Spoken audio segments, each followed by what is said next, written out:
Assalamualaikum warahmatullahi wabarakatuh. Bismillahirrahmanirrahim. Alhamdulillahi rabbil alamin. Allahumma salli wa sallim ala sayyidina Muhammad wa ala alihi wa sahbihi ajma'in. Sahabatku, semoga dengan keberkahan dan kemuliaan Nabi Muhammad sallallahu alaihi wasallam dipermudahkan oleh Allah Subhanahu wa taala segala urusan kita, dimudahkan rezeki kita, diampuni segala dosa kita, selalu dalam lindungan Allah Subhanahu wa taala. Diselamatkan iman kita baik di dunia maupun di akhirat, dan juga mendapat syafaat Nabi kita Muhammad sallallahu alaihi wasallam di akhirat nanti. Amin ya rabbal alamin. Sahabat yang dirahmati Allah Subhanahu wa taala, Madinah atau Madinah Al-Munawwarah atau Yasrib disebut juga sebagai kota yang bercahaya atau kota yang cemerlang. Madinah adalah nama kota di Hijaz dan merupakan ibu kota dari provinsi Madinah di Arab Saudi.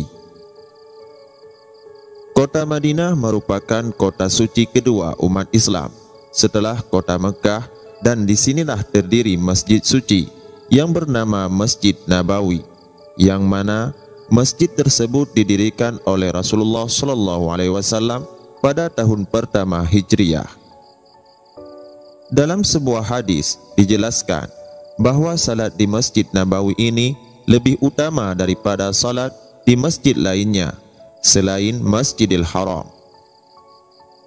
Madinah merupakan tempat hijrah Rasulullah SAW dari Mekah. Kemudian kota Madinah ini menjadi pusat pemerintahan umat Islam pada zaman Rasulullah SAW. Dan Rasulullah SAW yang menjadi pemimpin pertama di kota Madinah. Rasulullah SAW menjadikan Madinah sebagai tanah haram atau tanah suci setelah Mekah Al-Mukarramah. Dalam sebuah hadis riwayat Bukhari, Nabi Muhammad SAW bersabda, sesungguhnya Nabi Ibrahim telah mengharamkan Mekah dan berdoa untuknya, dan aku mengharamkan Madinah sebagaimana Nabi Ibrahim mengharamkan Mekah, dan aku berdoa untuk keberkahan Madinah, baik dalam mud ataupun sa'nya, sebagaimana Nabi Ibrahim alaihissalam berdoa untuk Mekah. Hadis riwayat Bukhari dan Muslim. Ternyata tidak hanya dari segi ibadah saja yang menjadi keistimewaan di kota tersebut. Beberapa keistimewaan ini pasti akan membuat takjub akan kebenaran tentang apa yang disampaikan oleh Rasulullah SAW. Berikut ini 5 keistimewaan kota Madinah yang menakjubkan. Yang pertama, Madinah terhindar dari penyakit taun atau wabah. Taun merupakan wabah penyakit menular yang bisa memusnahkan semua penduduk suatu negeri. Beruntung Rasulullah SAW telah menjamin bahwa kota Madinah bebas dari penyakit tersebut. Ibadah haji pernah dihantui kekhawatiran tentang virus MERS-CoV yang membahayakan para jamaah. Ternyata virus ini tidak sampai ke kota Mekah dan Madinah, tetapi hanya di kota Riyadh saja. Hadis dari Abu Hurairah radhiyallahu anhu, Rasulullah SAW berkata, di penghujung Madinah ada para malaikat.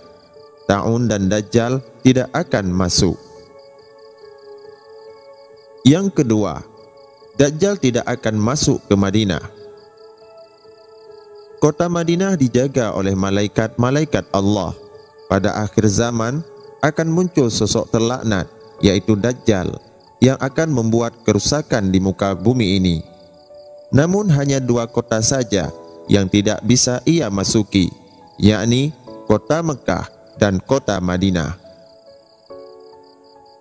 Dijelaskan dalam sebuah hadis bahwa di setiap jalan-jalan di sana berdiri para malaikat sebagai penjaga.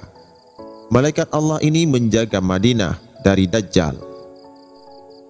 Hadis dari Abu Hurairah radhiyallahu anhu bahwasanya Rasulullah shallallahu alaihi wasallam bersabda, di setiap jalan-jalan Madinah itu terdapat malaikat yang menjaga agar tidak dimasuki wabah penyakit dan Dajjal. Al-Masih atau Dajjal datang dari arah timur, tujuannya Madinah sampai dia berhenti di belakang bukit Uhud. Kemudian malaikat memutar mukanya, tujuannya ke arah Syam, dan di situ dia binasa, yaitu mati. Yang ketiga, Madinah adalah tempat yang penuh barakah dan kebaikan. Layaknya Mekah, Madinah juga menjadi salah satu tempat yang memiliki banyak keberkahan. Diriwayatkan dari Zaid bin Sabit radhiyallahu anhu dari Nabi sallallahu alaihi wasallam, beliau bersabda tentang kota Madinah, ia Taibah, yaitu Madinah, ia menghilangkan segala keburukan sebagaimana api yang menghilangkan kotoran pada perak. Hadis riwayat Muslim.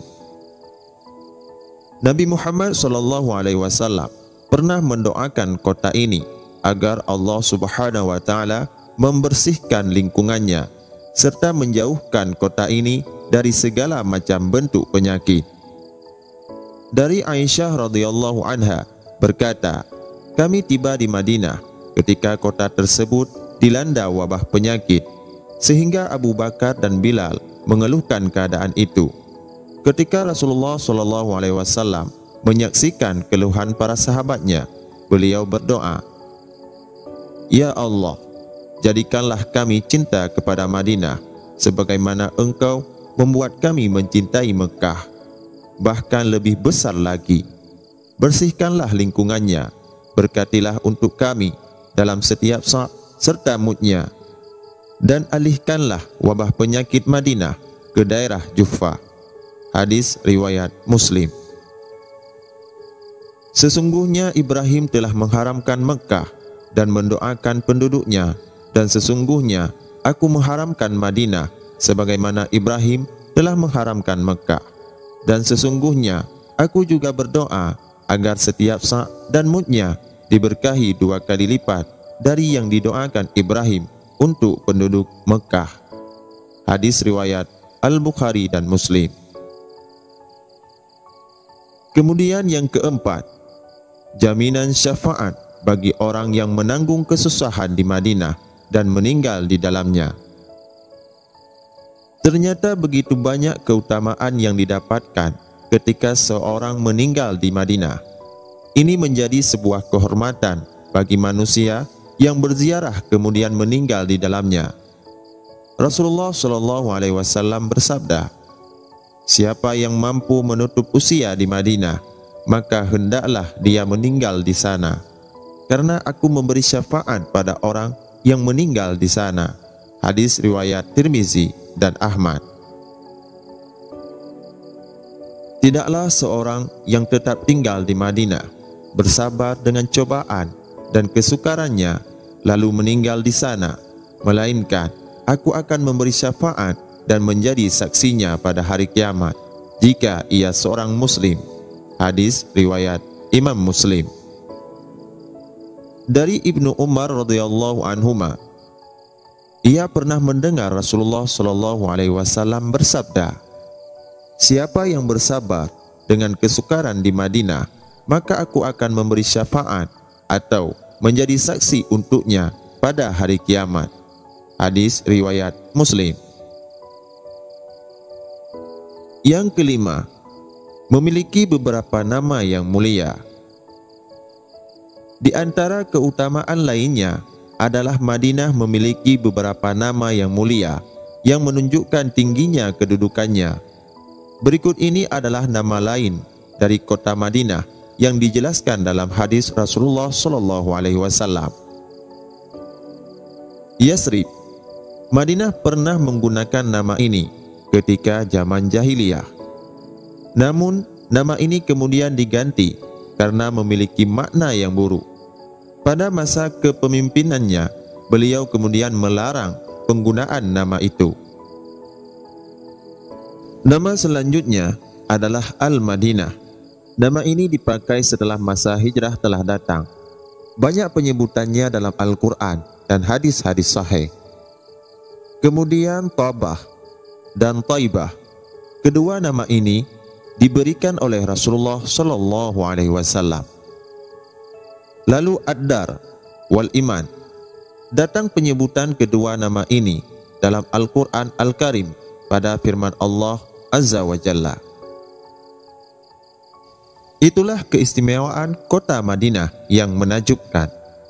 Semoga bermanfaat dan jadi pelajaran bagi kita semua. Wallahu a'lam bishawab. Wabillahi taufiq wal hidayah. Wassalamualaikum warahmatullahi wabarakatuh.